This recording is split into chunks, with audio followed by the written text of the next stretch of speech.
Hello folks, my name is Kent Williams. I'm going to be your host through this presentation tutorial, and I'm going to show you how I built my porch myself. I'm not a contractor. I've done a little bit of this work in my time.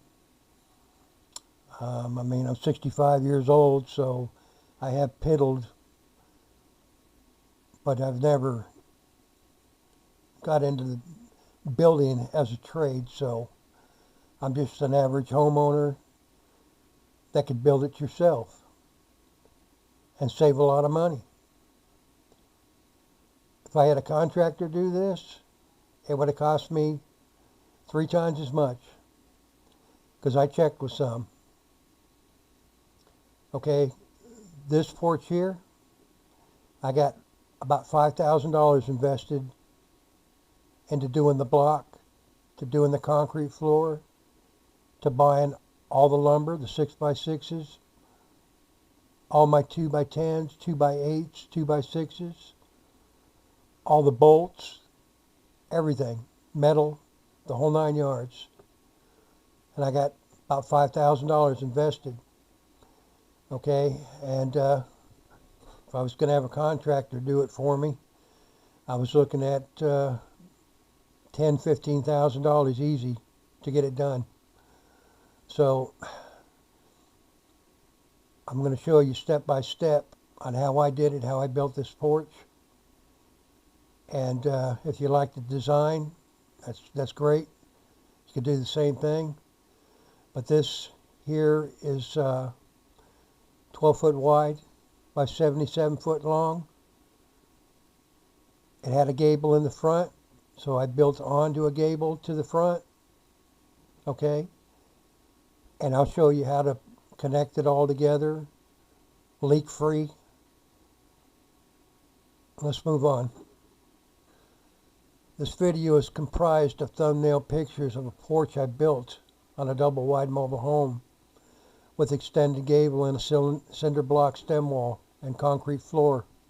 I built this porch 5 years ago. In this video I will show you how to build it to where each part can be changed out individually if ever need be. If you have any questions that I can help you with about a porch like this, please email me, kentwilliams222@yahoo.com. I'm retired and I look at my emails many times a day, and I will get to your questions as ASAP. I hope this video will help you out, and thanks for watching. Anyhow, this is the end result of what I did. Right here I'll show you how I started, how I got my footer dug and all, how to get it lined up. Okay, this here I'll show you how to do the flat roof and do the gable and connect everything together. The porch, the stem wall. Moving on. As I'm clicking on these thumbnails here, it might click all the way to a blank screen, so look for that to be happening. Just the way computers are, I guess. Anyways, lumber needed to building of this porch. I used all pressure treated lumber. Okay. My plywood, I didn't use pressure treated on that because pressure treated plywood and metal don't go together too well. Okay, over the time it could be a problem. So I used regular plywood, okay, underneath my underlayment and all. Okay, anyway, 6x6 posts, 2x10s, 2x8s, 2x6s. And once you get your concrete down, you'll be able to measure all that out on what you need as far as length and width goes. Other hardware, I use carriage bolts, a 1/2 inch carriage bolts throughout, except for in the front I use 1/4 inch, 8 inch carriage bolts, washers and nut with it. And I'm reading this off because I bought everything online. If you go down to Lowe's or Home Depot or your local hardware store, you're going to end up paying $3, $4, $5 per carriage bolt.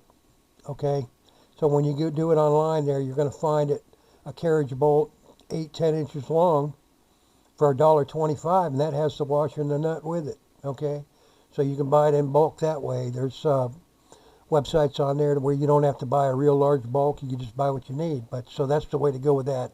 Save you a whole bunch of money. Okay. So anyways, you're gonna need some joist hangers for your 2x6 rafters, your metal roofing, your valley metal, peel and stick underlayment. That's important for doing your valley and getting your valley sealed where there's no water leaks. This peel and stick is good for any part on there where you don't want no water leaks and you're skeptical about where a water leak could be. You put that peel and stick in there and you're good to go. Okay, you also want to put down rolled underlayment, just the regular stuff. Metal roofing screws, drip rail metal roof transition trim. Okay, where the roof and the porch come together. From the existing roof to your new porch come together. Okay, you can click back on this stuff, backtrack on the video there if you were wondering what kind of tools you need to build it. I'll be real quick about this right here. I'm trying to make this video as short as I possibly can, so these pictures are all labeled on this is exactly tools that I used. To get started, before everything, alright, I needed to do my footer. I needed to know and get everything lined up. You got to string the whole job out. Okay? So what I did is I tied a string from the back to the front. Do the same thing on the other side first. So both sides you do this, then you do your front. And so I tied the string, okay, and I measured from this point to this point, 12 foot out, because I knew my porch was going to be 12 foot wide. All right.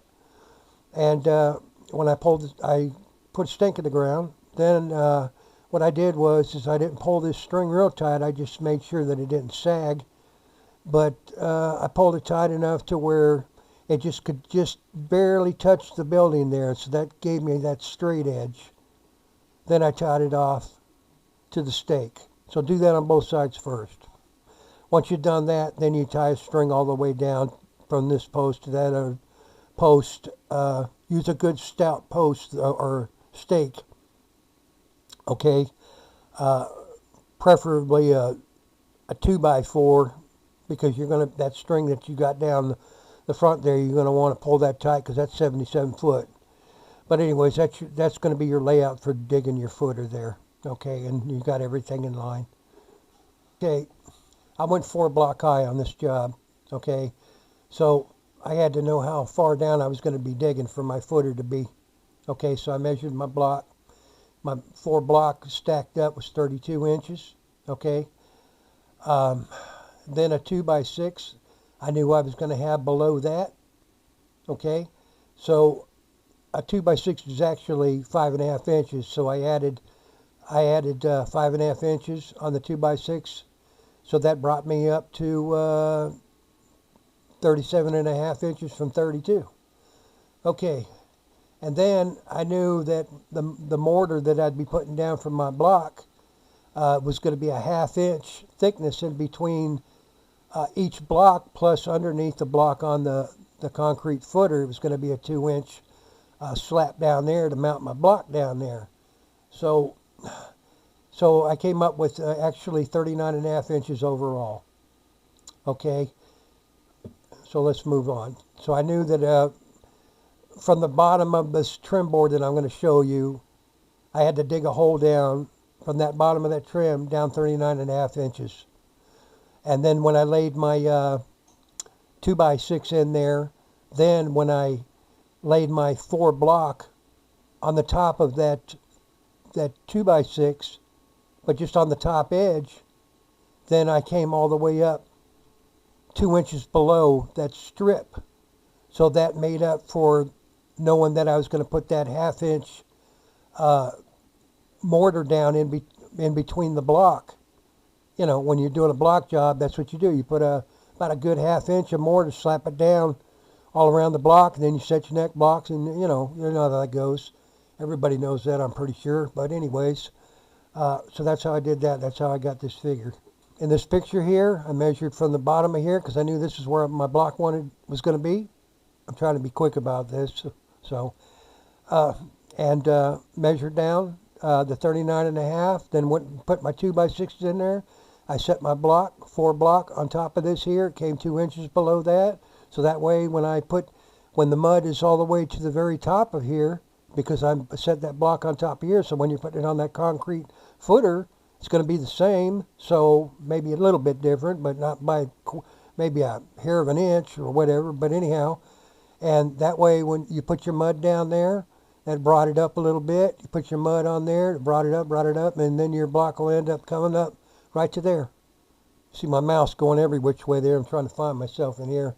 I had to do this in thumbnails there because I tried doing this video on a timeline and stuff, and no matter which way I go, it ends up to being an hour and 49 minutes or hour 50 minutes. So I can't get around that because there's a lot to do, a lot to explain. So I'm sorry about that, people, but I'm trying to be thorough and trying to show you all the ins and outs of this, how to do this here. But anyways, this when you're building your footer, you're going to want to make it 16 inches wide. It's got to be twice as wide as your block. This is 8 inches wide. This is 16 inches wide. And then when you set your block down in the center there, you're going to have some space over here and a space here to support your block wall. Okay, I'm only going 4 high, so it wasn't really a big issue, but that's how they do block walls. And in fact, that's how they do houses just as well. Okay, so this is 16 inches wide, 16 inches wide. Okay, now when I put this down on the edge of the building there, right along the edge of the building, I'll show you another picture there, that this will be buried under the ground, but this edge right here is going to be right along the edge of the building. Okay, so it's going to be straight down the edge of the building to match up the building. And then the footer is going to be a little bit further out underground, but it's center. That's what I'm trying to point out here. And anyway, so once you dig your footer and you get your form boards in, put down your plastic, so the ground will suck up the moisture out of your mud. Put your plastic in there, put some rebar, in there. Get some of these little cone rebar things there to hold it up off the ground.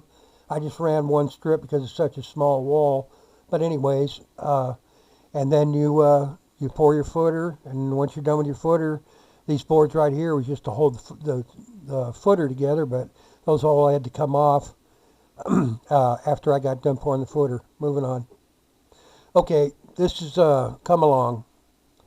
And when you're pouring the footer, you're going to be pouring it pretty wet there. So instead of troweling and being on your hands and knees, you can use this as a tamper. Just hold the handle, and just as the mud's going in there, you'll just be tamping it as it builds up there. And then when it gets to the top of your form board there, and then it's nice, everything is tamped down and stuff, and it looks all nice and flat and straight, ready to put the block on. So, okay, there's the footer in there, the mud poured in the footer. Okay, I tamped it all down. I had to pull these off of there so I could do the block work, but I'm just showing you with the mud in there all the way around. It's on to the building, to the front, and the sides. Okay.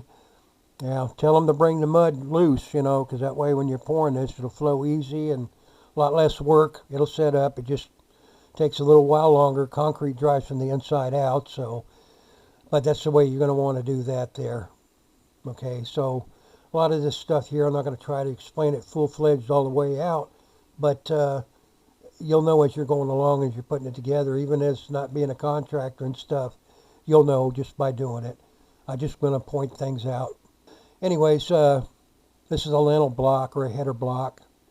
Half block, you want to buy half block. You're putting the block together, especially when you stack your corners. You're going to find where you're going to have to insert one of these in there to get your form of your block right. So you know what they're used for when you're doing it. Okay, this normally would go on the top of your last block. It'd be the last block on the top, in other words. Anyways, but you can use your regular block. This is just an added cost if you were going to do that, but I used my just regular block. All the block that I got, I found on all of my block, I found on Craigslist, and I found it on Facebook Marketplace. I was given like 25 cents a block. You go to these other stores here, you're going to be paying $1 a block or better. Okay, $1.25 a block.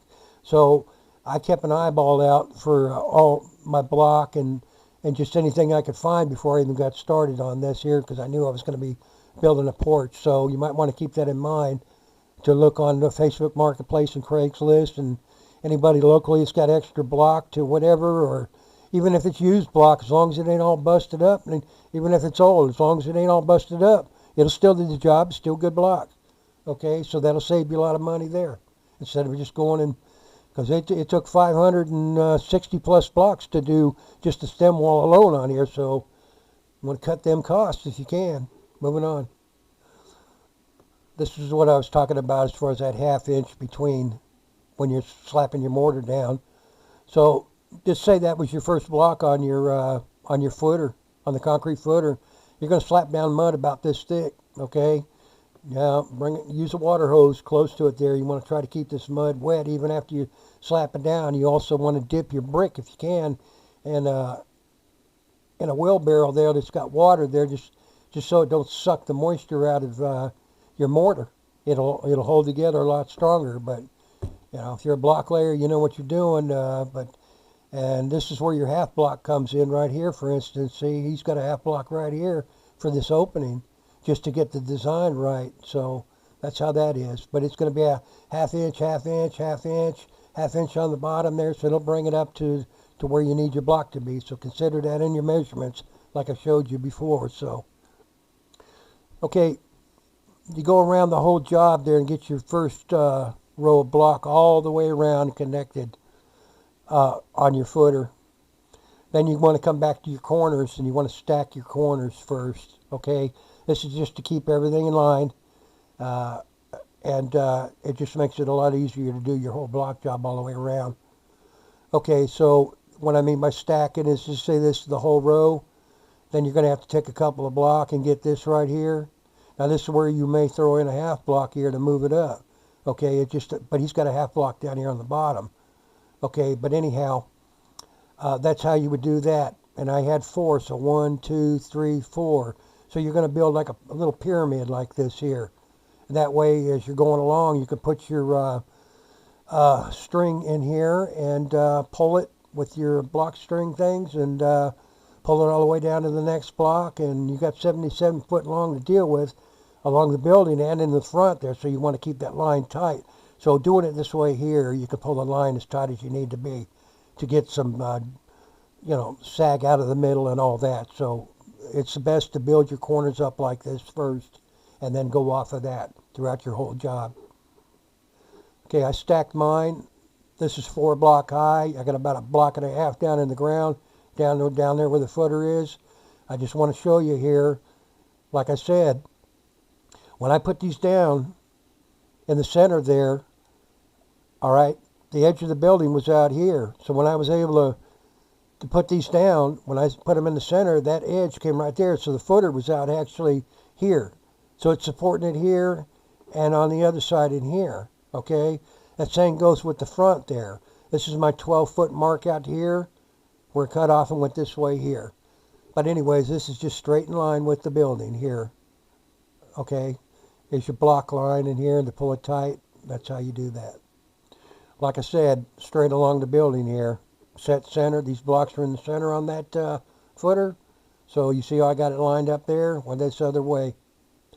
All right, so after you get your 4 corners built up here, okay, you want to do your sides first. Oh, sorry, back up. Do this whole block wall first, all the way down, 4 block high, okay? Then do your sides on both sides, okay? Then you work your front, okay? Here's the other side. Then I did my front. Okay, this is just another shot of it laid out, and I was working on the front.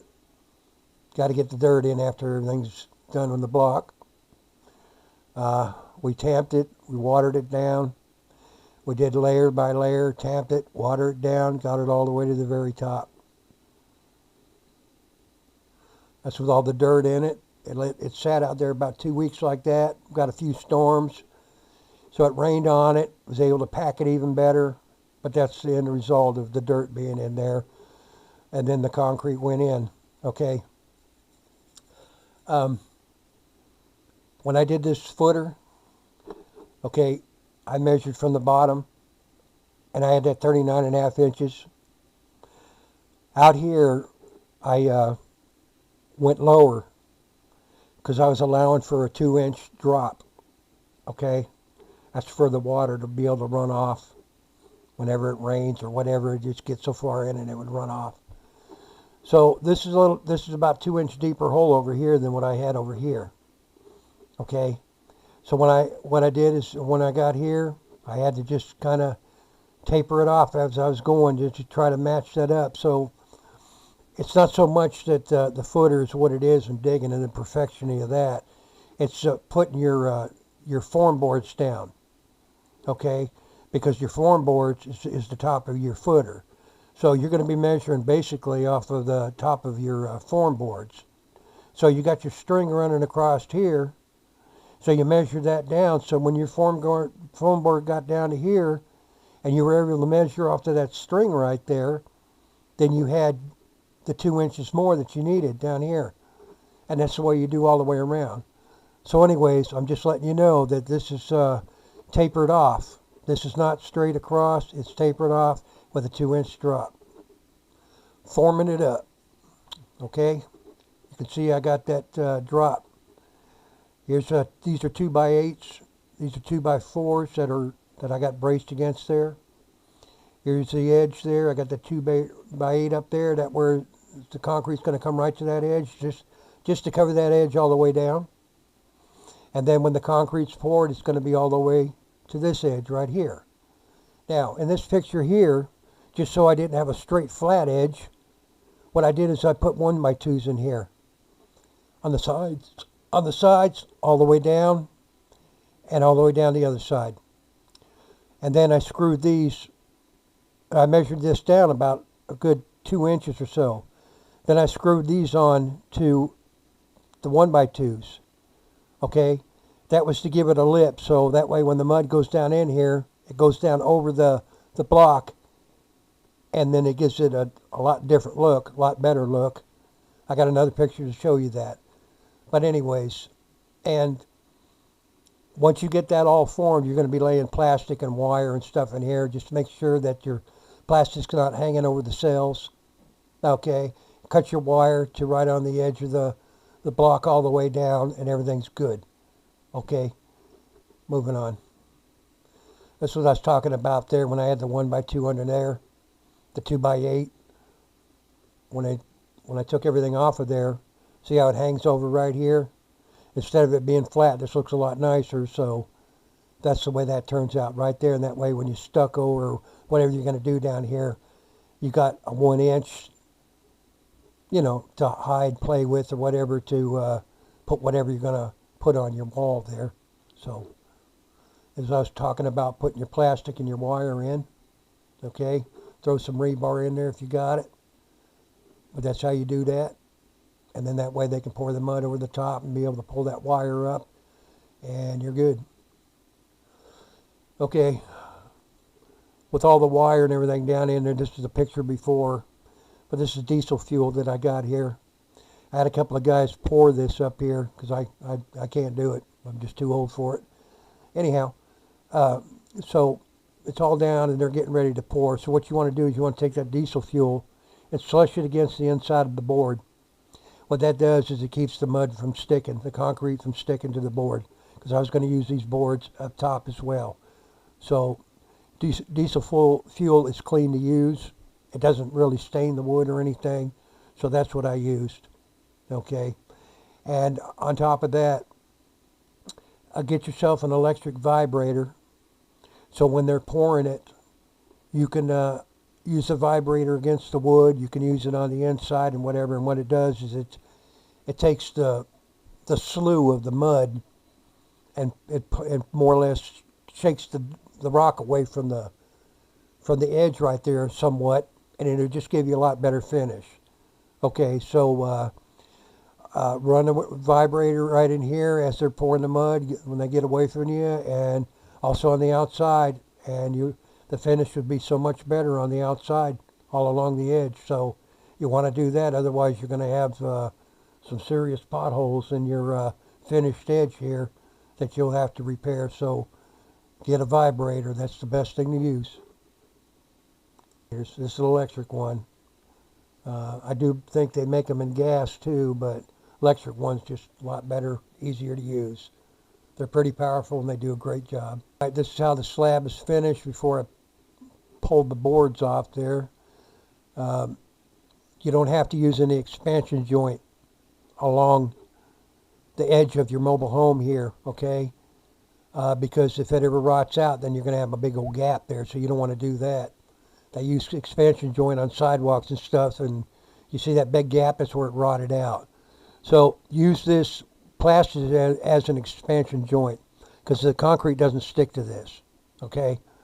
So do that, and then it always stays nice and tight up against there. If you ever have to change out this plastic, all you got to do is push against it, and you can see that it's not sticking, okay? And you can change out that plastic, okay? If you got any hose bibs or whatever, you're going to have to take them out. I had one right in this area right here. I had to put it on the other side of the house right there, and then I went down and got me some more of this plastic and fitted it in there to cover all that up. So that's how that's done, okay? When you're building a porch here, using a concrete slab especially, they don't too much, the county or the county ordinances and all that, they don't say too much about using lumber all the way around, but I took this route here because this is all last of floor lumber 10 to 1. So anyhow, you want to check with the permit office and stuff here. And another thing about it is in the state of Florida where I live, you're not allowed to connect a porch to the building on a mobile home. You can do it on a house, but you can't do it on a mobile home.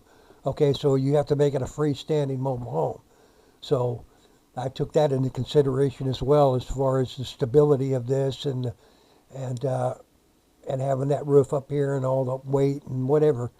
Okay, and not only that, this is under 3 foot tall. So being it's under 3 foot tall in the state of Florida, I was told through the county office too that I didn't have to have a permit because it wasn't above 3 foot. So that was another plus about it. So anyways, that's the way that turned out right there when I got it all done right there. Okay, when you're taking your form boards off, if you do get some potholes like that in there, just take some mortar mix and a trowel there. You can go back over it there and smooth it all up and whatever. And then this concrete on here, it just skims right off because it don't stick to this. So you can pretty much take a rag and it wipes right off even though it's dry. That's the way I did it. So that's how that is. And now you see that slant right here from here down. Okay? So that's the way I did it, just for the runoff, okay? And after it's 4-2, you want to keep coming out and watering this. You're going to let this slab sit for, I don't know, a good week or so. But come out every couple times a day and water it down, unless it's going to rain. But water it down, and that just helps it cure better. Like I said, concrete dries from the inside out, and it lifts water up as it's going along. But still, just water it there, and it just helps prevent cracking and stuff right up front. So that's the way you do that. My post holders, far too expensive. Bare minimum of $20 a piece.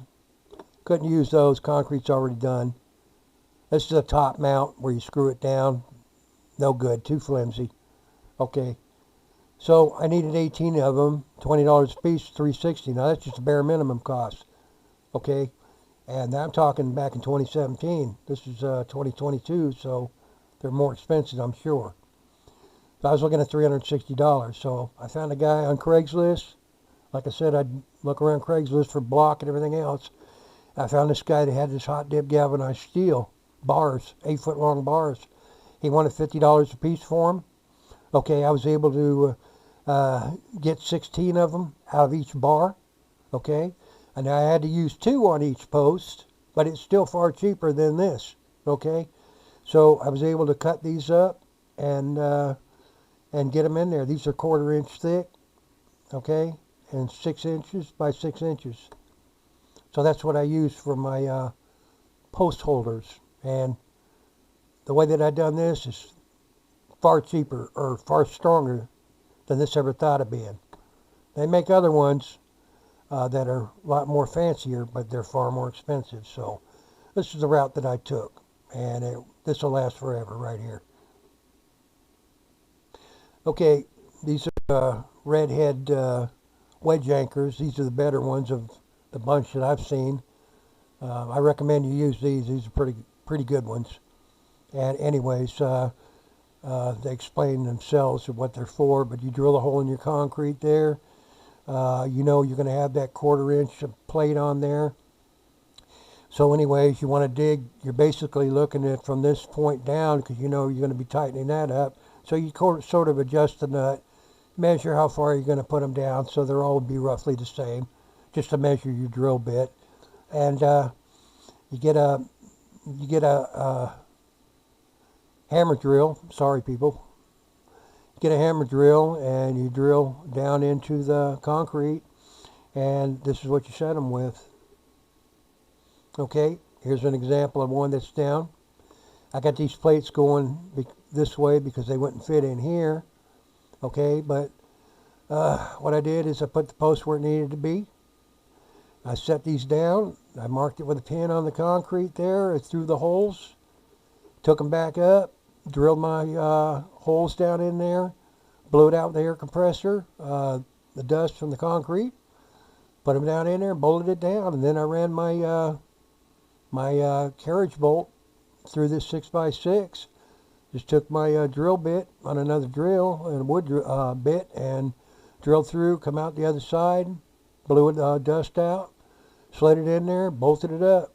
Now you want to put washer on this side and this side, just like I got washers here, because that covers that blowhole there, in case you just made it a hair too big, but you see it covers that up, and that's what I did. So washer, put the bolt on, and it all looks nice. Here's the front. I measured 1.5 inches.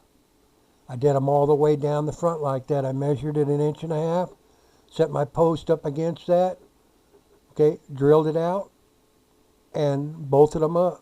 They're all the same in line all the way down the front edge of the porch there, okay? Okay, this is on the building side here. This is 2x10. This is my 6x6. I got this 2x10 1/2 inch below on the very top up there, the roof there, because the reason why I didn't have it all the way to the top at the metal is I dropped it about 1/2 inch below there because I knew I was going to be putting 1/2 inch plywood down, so it would flush all the way up. But anyways, so I did that. I put this board up against there. I penciled this out right here, took it down, cut my notch in there. I did this only on the building side for stability, looks wise, and be able to get this 2x6 as close as I can to the building. So that's what I did, is I notched them all the way down, and this whole back wall here on the building side is all 2x10 all the way down from one end to the other. All right, this is how close I was able to get to the building with the 2x10. Okay, that's how they're laid out, and you can get behind there, and if you ever need to tighten up them bolts at any time, you can always get behind there or take them loose or whatever if need be, and you can get a wrench up in there and do what you got to do. So that's as close as I could get to the building there due to the facial up above and all. So, but that worked out real good right there. So that's how that's assembled right there. Now on against the building too, you see there's another 2x10 out here. Now I did this right here. This is under the gable, okay? So this is just a fascia board. This 2x10 runs all the way down. This one doesn't. This is only in the gable area here. So I'm just letting you see that there. So, but that's that. That's how you put that together right there. Bolts everything up. And these are 1/2 inch carriage bolts that I'm using as far as all this stuff goes. All right, 2x10s all the way down. Then you run these 2x10s past this post to the very edge of the roof, okay? And do that the same on the other side. So you're running that 2x10 past the gable, just all the way straight down. Go through the gable and everything, and straight board all the way down. You know, put them together that way. But anyhow, and then you're going to come back and you're going to run 2x8s. Okay. Now you're going to do this first, then you do all the way down 2x8 is what I used on this job. 2x8 all the way down in the front. Okay. Then once I got that done, then I did my sides. So what I did is I cut a 2x8 from the plumb up to this, and I cut a 2x8, the 2x8 to plumb up to this, inserted it in there, and then just tacked it with some screws because I was going to come back later on and bolt everything. So, but anyways, that's what I did. So you do that there, and you do that down on the other side, and then you'll see there's a 2x8 out here. That's another 2x8 that connects to the end of this one and the end of this one, okay, to box it in. I haven't cut it off yet, but that's on the other side of this 2x8, and that's the box that's put together. You're going to do the same thing on the other side there, okay. You can see that I got that slope right there, okay. That's just 2-inch down. I got this also the same. From here, drop down 2 inches, then I had to cut off the tops of these here in the front here. But anyways, and then you got this flush right here to this here. That way, when you put your plywood down, no interference. Here's an undershot. You can see where I connected it there and connected it there. You see where I got these posts at. They're at the very end of the roof gable. Underneath here, you got a different thing as far as the trim board goes. But I put these at the very end, and they're cut off accordingly to the height. You see, I got it all the way to the end here. Now, I knew I was going to put these posts in to support this anyways, so that's not a big issue there. So, and I also got them tapered off to the roof. Okay. And once I got all that completed there, that's where I ran that fascia board. That fascia board goes past here to here, goes past here to here. It's bolted all together right here, and then I capped off the ends. But all the rest of it's a single board all the way down on next to the building. Okay, and also, being I'm under here, this 2x6 right here is connected to these here. This is where the cutoff is of the roof, the flat roof. So that way, when you're putting your plywood down, it's going to come over this, okay? It'll come over it a little bit here, and then in the front, when you're doing your front there, it's going to come out when you're putting your wood in here, because you're running 2x10s out here, okay, on top of your 2x8s. So it's going to be slid in between here, and you're going to be bolting to here, to this post, okay? And you'll be bolting to this too there when you get this one in, okay, with the lag bolt. That's how I did that. And then if you got any extra off, you're going to just have to cut it off right here at the edge, okay? And later on, you can cap this off here with pressure-treated plywood, okay? You can cap that off underneath there so nobody sees anything if you want to do that. But anyways, that's how that runs across there. Flat roof on. I already got the plywood and stuff up there, you know, but and you do both sides like that. It's best to do your flat roof here, do your flat roof on here, and then you can go ahead and add your gable in there, because then you can see where you got to flare it out at. Okay, but this is tucked in a little bit past this here. I just keep telling you that, but it's important that you get this past here so you can get that gable flare over it. Okay, moving on. This right here is my support for my front 2x8s. I made these up out of a cardboard template, cut them out, and bed them in, okay, to hold up the very front right there. Just only on the posts all the way down.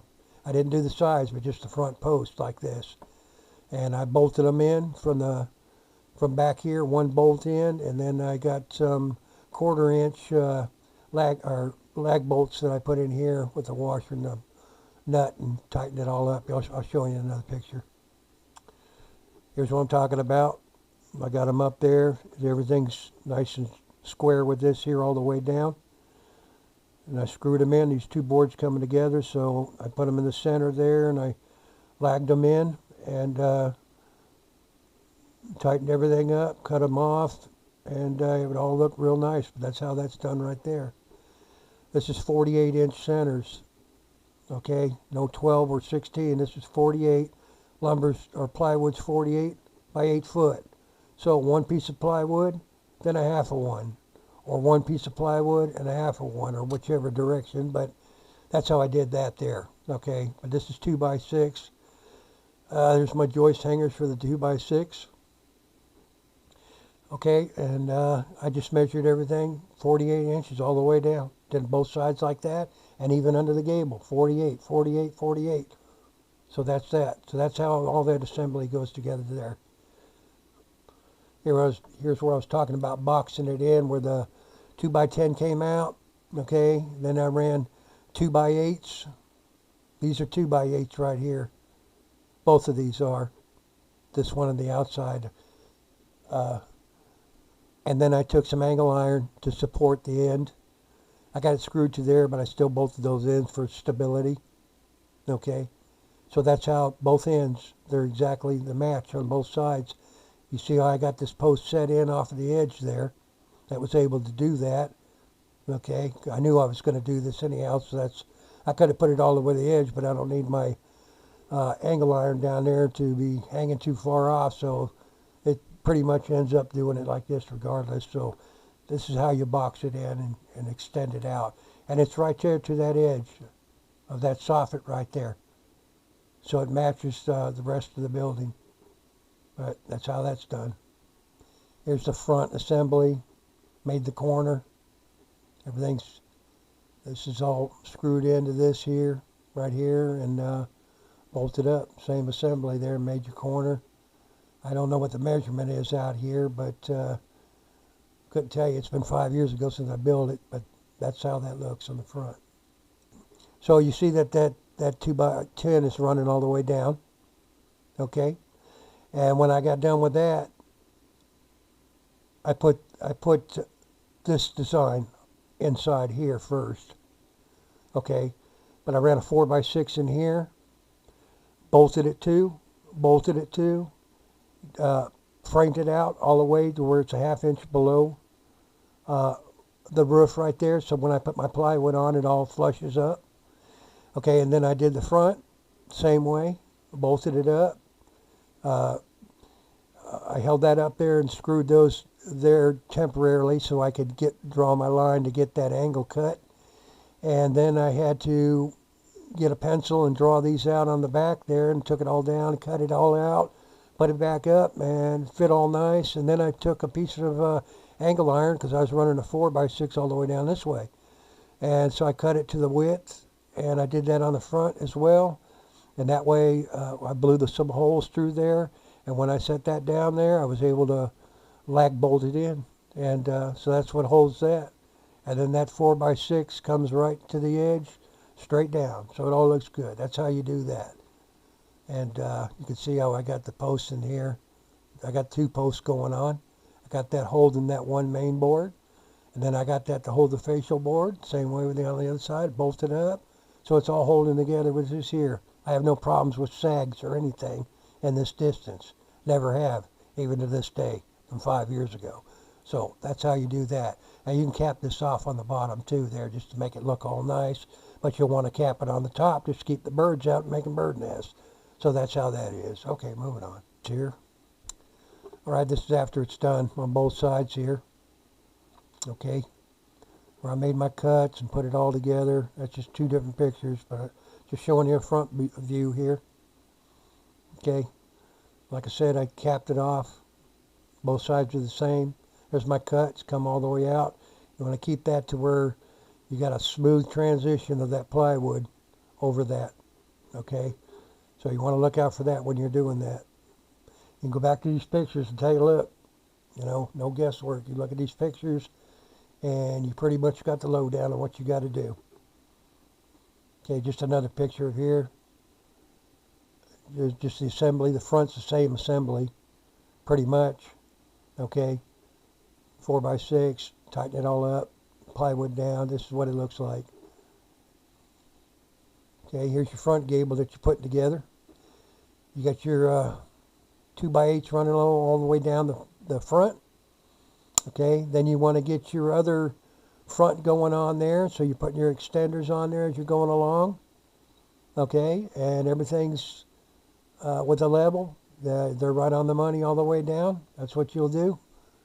Okay, use that level all the way down just to get these boards right. Okay, and then once you get that completed there, then you're putting 2x10s up here.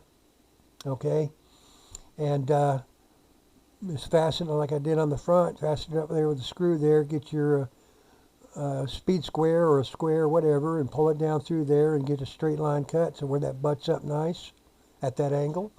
Cut that off on the top there, just so the plywood won't be bothered by it. You know, get it down to that edge. Slide these back here. All right, and you bolt it up. Now I'm going to show you another picture about getting this right with the front there as far as the levelness to make sure that your gable roof is straight. So my next picture I'll show you what you got to do there, but I still want you to see there that you put your 2x10s down behind this here because this is in here, and then you're going to be bolting it up down here. So next picture will show you a little bit better deal. Okay, right here, you can take a string and the string line and pull it as tight as you can. Now this is going to have some play in it, so that's aggravating there, but unless you got something long enough to go across here, because this is 12 foot, and that's straight as can be, this is even with this here. You look at the bubble in the center, and all the way down, it's straight as can be. What I'm trying to point out before in the other picture there is this is factory, and you got this built to the factory. Okay? So you got your factory one here, and then when you form this out and everything, it's precise to this here pretty much, okay? What I'm trying to point out is that this is 2 inches lower than this here, okay? From the flat roof I'm talking about. So it's going to be nice and tight up here, but as it goes down, it's going to leave you a gap right here, okay? All I'm trying to point out is when you're doing these boards out here, to make sure that even from this point to this point is by string is level, it's going to flare out a little more. Okay. Not only that, I did want it.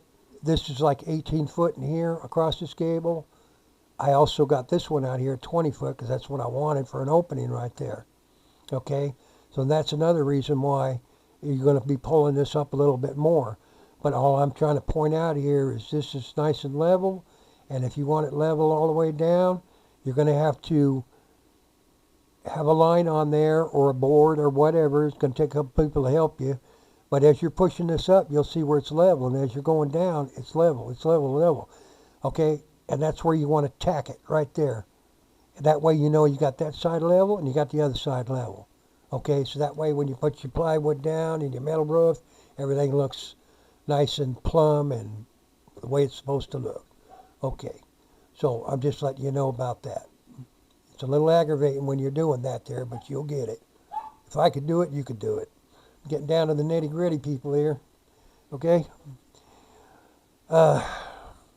This is where you tie in your front there. Like I said, I ran it back in here and bolted it all. Now this is just a top board that I put on there because we wanted to put little trinkets up top there, but right here, this is because it's so long, because of that 20 foot, I can only get my 2x10s of what they were. And not only that, when you're putting your plywood down too, and when even though you're using 2x10s, you're going to say, well, doggone, this is just still too high for my plywood. I got to feather it out further and further. Well, not necessarily, okay, because I ran into that. So what I did is I used a chalk line, and I seen where I wanted my plywood to lay before I put the plywood down and all. And I used a chalk line from the top down, and I said, okay, this is where I need it to be. Okay, the top of this here. Because I'm just telling you this, if you don't want this to fan too awfully far out, you could do this, okay? And that's what I did because I didn't want it to go too far out because of my valley and all that. Anyway, so And then you just run a saw and you cut it down. I use my skill saw and I cut it down a little bit. So when you get on the inside, you can't even tell the difference at all. With the plywood and all your rafters and everything in, you can't even see that, at all. So I only had to trim just a little bit off. But anyways, and that's what I did on both sides, okay? You see how everything's bolted up and all. So you can go back to this picture anytime you want on the video, of course, and then you can see what I did, okay? You may have a different situation, but it's pretty much doing it this way. This is what you're going to come up with. Okay, here's an undershot, okay? And like I said, that plywood's going to come down. Remember I told you about that pitch now. So to keep this in line, now the gable is straight, okay? It may be going down this way, but straight across, it's straight as a board, okay? So that's where you're going to get that flare because of that 2-inch drop. Now, of course, you can see that if I didn't drop that down, then it would be all nice and plumb, okay? So this is the way it's going to look on you. So it flares over. It's because I got the edge of the flat roof underneath, mounted to that post, okay? And mounted to that post. So I flared it over here. You can see you want this that cut to be to where the transition of everything comes together. And you're doing the same thing here, but your plywood's you want that plywood to lay down on top of this plywood, right at the very edge, okay? It's for sealing and all that, but this is the way it's going to look underneath, okay? And that way, if you got up here with a level and went across here, it's going to be right on. And it'll be that way there too. So that's how that is. Okay, and that's how it's done. That's the way I did it. Okay, moving on. Okay, here's an outside view of how it went over. Okay, there's a board in here, the 2x6 in here, and you can see how it flares over. I just wanted to show you that angle of it. Here's the other side angle of it. Same thing, same setup, 2x6, flared over. It's exact the same as the other. All right, under here, I'm showing you another angle, basically. Like I said, it's you see that drop right there. I'm mainly showing you this here because I used a cardboard template and I put it in there and I got that all straightened out right there. I had to put it on 2x6 and make a template to make this, to cover this all in just because of the birds and nests and things. And so I had to cover that in on both sides. So that's really about what that's all about. When you're doing your valleys, okay, this is what your valley is shaped like, more than likely. This is the way mine is. I got a double wide mobile home, but anyways, it's probably like this. It could be like this on a house, and you're building a porch on a house, but I'm just telling you about how to put valleys together there to where they don't leak. So what you're going to do is, here's your existing one on your roof. Here's the one that you bought, okay? Now the one that I bought, this one here is like 18 or 20 inches or whatever wide. The one that I bought is 4 foot wide altogether, and this running down the center, okay? But anyways, what you want to do is you want to take on this side, this your piece that you're putting down, take and cut about 1.5 feet back. Just cut that center out, okay? But still have, your sides. So what's going to happen is what you're going to do is when you take some screws loose, take a couple of screws loose or whatever, you want to get up under this valley, the existing one. So being that that's going to be missing for about 1.5 feet, then that means you can shove this up underneath this. So that way the water will run down without leaking. So when you get this, when you finally get it pushed all the way up there, and you're going to get these two together, what you could do is you take a pair of pliers, you could bend this in just a little bit, okay? And bend that top down just a little bit. And that way when you shove it in there, you can get it in there about 1/4 inch or 1/2 inch or whatever inside of this one. That way when the stream of water comes down, it makes it watertight, okay? Plus you could put an adhesive around on the inside. It's a good thing to do is get something to put in there And that way, when you put it in there, then it's water sealed. Then after you get that all put together, then you want to take another adhesive and go on the outside here. That'll hold up to heat and whatever, and go ahead and put some on the outside here when that's underneath there, and that makes it watertight. Okay, so that's how you would put those two together. Even if you got it at a slight angle, okay, you could still bend this piece to what you need to get up in here, because of that flare, this is coming down at a certain angle, so this is going to be sort of at an angle going opposite way a little bit because of that flare. Okay, all I'm saying is you can manipulate this right here. And also, I didn't say, but you can manipulate this cut too, because if you got an angle going on, okay, and this is really wide, so if you got an angle going on out this way, for instance, or either way, all I'm saying is that you can manipulate this, and then when you're sliding this on in there and you see that it's going to butt in there and get in your way, you can always trim that off and, you know, customize it just so it'll get up in there. But you want to interlock these two, but make sure your new one's going underneath your existing one, and seal it, and you're good to go. Okay, in here, I'm showing you in this picture a couple of things. I needed to do my steps. So I needed to find the center. Tie a string right there to the center. Tie a heavy screwdriver, it's got a point on it. Let it drop all the way down to the concrete. That way you can see where your center is. You want to mark it with a permanent pen. Just put a little dot there so you know. Okay, so that's that. And not only that, you're closing in the front here. I use 2x6s, okay? So, because that wood is in here, your 2x10, slide down behind there. See, that gives you this edge, this outer edge, to rest that, 2x6 on, like I got here. Okay, I just put those up there just as an example there, just to show you. Anyhow, but so, to get it all nice and center and look right, run one here and run one here to cover this. All right, and you could screw it to this here. Okay, and you could screw it to this here, but you can't screw to this here, except for the sides. But anyhow, then you start cutting them, and it takes quite a few depending on how large your gable is, but I don't have my teeth in, so I can't talk right. But anyhow, got blooper after blooper in this video, don't I? Anyhow, so, and you just cut it to the pitch as you're going along.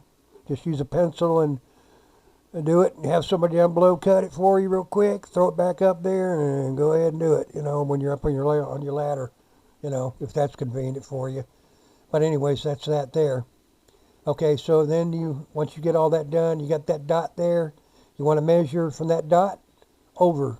Measure from that dot over. Find yourself your happy medium, basically. Okay, on where you. Now I did some round steps on mine, so I needed my furthest point there to where the biggest step is going to be. Okay, so I measured from the center, and I measured over, and I got it equal to this here to make it look right.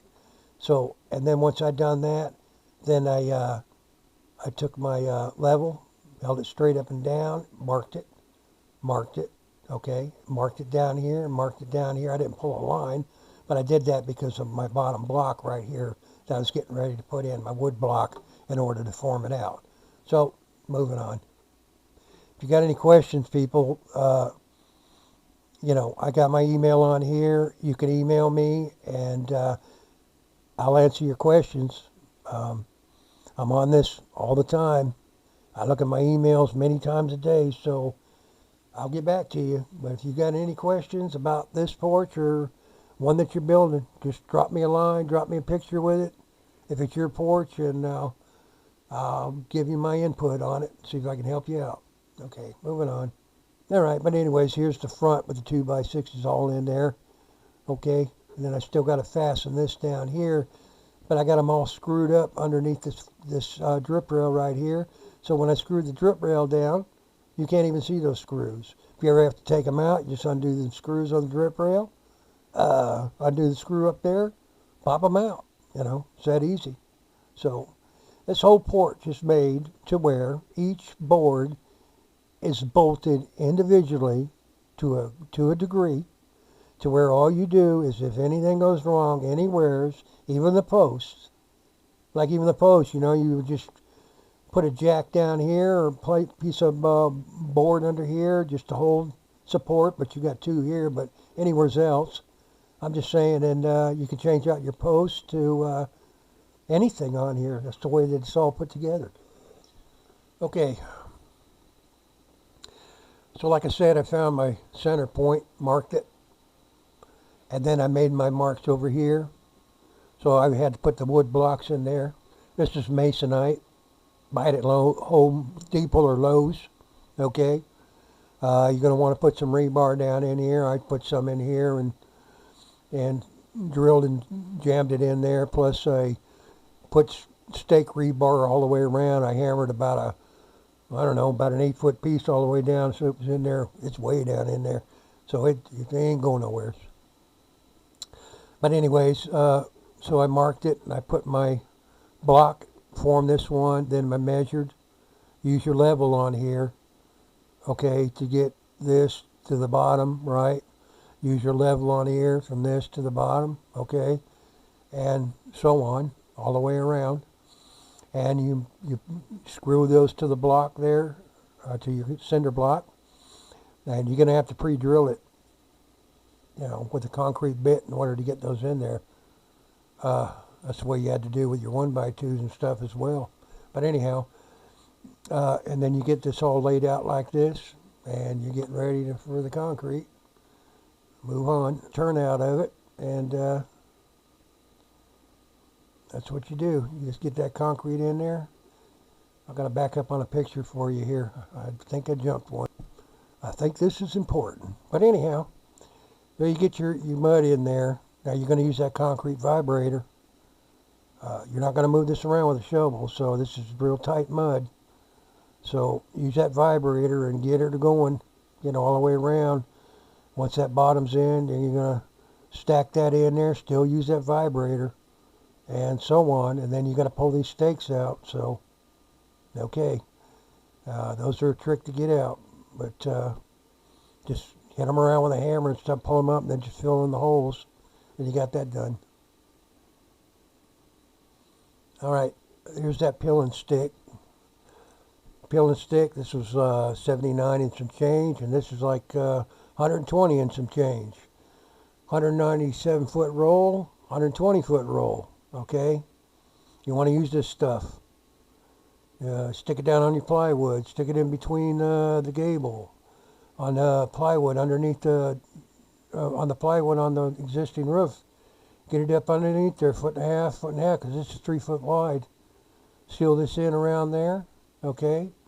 You're also gonna, like I said earlier, you're gonna run this along the gable on the ends down here to the flat roof. Okay, and then you want to overlap, take another piece after you get that one connected to the flat roof, to this flat roof, or the gable to the flat roof, and then run another piece there to make it just that much more wider. It sticks to itself. It's an adhesive backing. Pull the paper off, it sticks. As it gets hotter, it sticks even better. It never comes off, and it's water resistant, water leak proof, and all that. So that's that. Anyways, and that's what I use for that. Okay, and so I'm going to get here to the end of the video. I know it was a crazy way of filming this here, but it was actually the easiest way. So I want to thank you for watching this tutorial. If you have any questions that I can help you with about this porch build, or any one that you're building, email me at kentwilliams222@yahoo.com. and I'll get back with you ASAP. Please hit the subscribe button. I don't have my teeth in. Below. Tell your friends and neighbors about this video if they want to build a porch. Just all the depictions will help them out if they've never done something like this. Okay. Like I said, this video is for people that's never build a porch or doesn't know too much about carpentry work and stuff, you can do it yourself and save yourself $10,000 easy if you do it yourself. So, okay, you all have a good day. I appreciate you watching the video.